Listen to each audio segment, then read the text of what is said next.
As you said, kunadokotela loxwayise ngekuthi akubebede kwetfuka kulandzela kutfolakala kwalolu hlobo lolusha lweligciwane njengobe athi utetamile tindlela tekuvikela lokufaka ekhatsi kuchelelana nokufaka tifonyo lokukhombisile ukuthi kuyasebenta. Kugoma kubalulekile ekulwisaneni nekubhebhetseka kwalolu hlobo lolusha lwaleligciwane.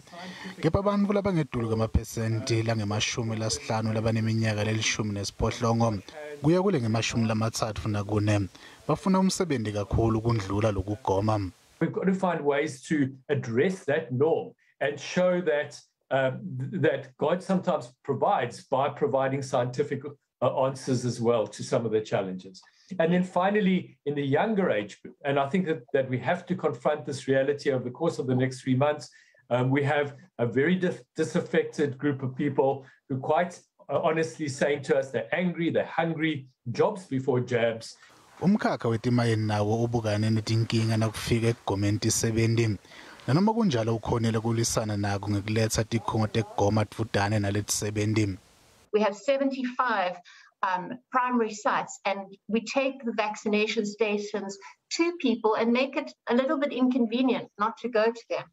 It's creating a sense of urgency.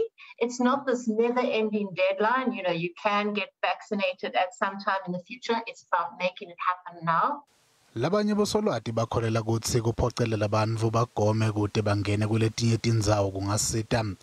Hulumende sotsonga imijovo yekugoma lencane ngenhloso yekuvimbela kumosheka kwayo ngaphambi kwekufika lilanga lekuthi yonakale.